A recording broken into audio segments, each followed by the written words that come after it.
So the last property that you have to study on integers is division.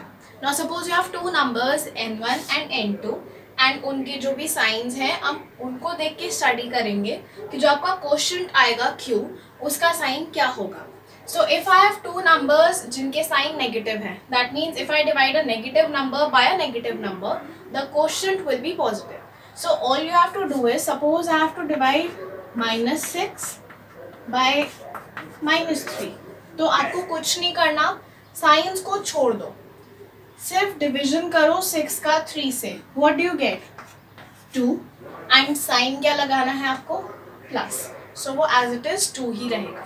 If you divide two positive numbers, I mean if you divide a positive number by a positive number, you will get a positive number which is your regular division.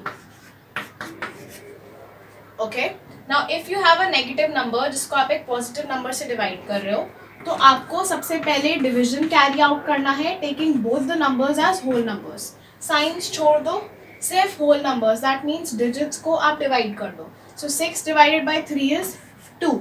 And since एक number is negative, that means you are dividing a negative number by a positive number, the quotient will be negative. Similarly, if you divide a positive number by a negative number, आप normal division करोगे which is 2 और sign क्या आ जाएगा? Minus. सो सारे ही operations में जो basic principle है वो ये है कि आपको नॉर्मल ऑपरेशन कैरी आउट करना है, सब्ट्रैक्शन, एडिशन, मल्टीप्लिकेशन, डिवीजन, और रूल्स के अकॉर्डिंग आपको फाइनल साइंस लगाने. तो the only thing you need to study are these tables and these charts, the rules, so that you can carry out division properly. And division is also closed. अगर आप दो integers को divide कर रहे हो तो आपको एक इंटीजर मिल रहा है, but the division is not commutative obviously. अगर आप 6 को 3 से डिवाइड कर रहे हो तो आपको 2 मिल रहा है, बट अगर आप 3 को 6 से डिवाइड करोगे तो वो अभी आपने पढ़ा नहीं है क्या होता है. So this is not commutative and this is not associative, क्योंकि कॉम्यूटेटिव नहीं है तो एसोसिएटिव भी नहीं हो सकता. So similarly division only follows closure. So this is what the division is, और कैसे आपने डिवाइड करना है इंटीजर्स को. These are the rules. So we'll just do a few questions so that we can understand how do we use different properties and how do we carry out operations on the integers. Now suppose you have this question where you have to first solve this bracket and then divide this by the second bracket.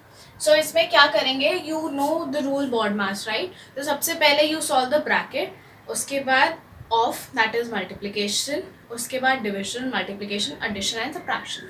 So सबसे पहले we'll solve the brackets. Now see, this is -6 and +5. तो मैंने आपको बताया था you do not have to do anything. जब भी signs opposite होंगे and this is addition going on, तो आप क्या करोगे उसमें? You will subtract both the numbers, right? जब भी signs opposite होंगे and there is plus minus, so you will always subtract both the numbers. So 6 minus 5 क्या होता है? 1. And 1 का साइन क्या आएगा? The sign of the bigger number which is 6. So this will be -1. Then you have divide. अब second bracket में देखो, here it is -2 plus 1. So when the signs are opposite तो operation क्या होता है? Subtraction. And sign किसका आता है? Bigger number का. तो subtract करके क्या आएगा आपके पास? 1. और sign of the bigger number मतलब minus. And when you have to actually same numbers को अगर आप डिवाइड करोगे तो generally you know the answer is 1, but you can also see that जब भी आपके पास -1 डिवाइडेड बाय -1 है, दैट मीन्स दोनों नेगेटिव साइन के साथ है, तो सबसे पहले you do normal division. 1 divided by 1 is 1 और साइन किसका आता है? प्लस का. So this will be your answer. If you like the videos and if you understood the concept, so please like, share and subscribe the videos, and also do not forget to press the bell icon so that you stay updated. आपके जो भी comments हैं या doubts है आप comments लिख सकते हो in the comment section. And अगर आपको कोई डाउट है, if you want a specific video, so you can mail me at the given mail ID, that is chalktalkwithvanshika@gmail.com. So just stay tuned and stay happy, stay safe.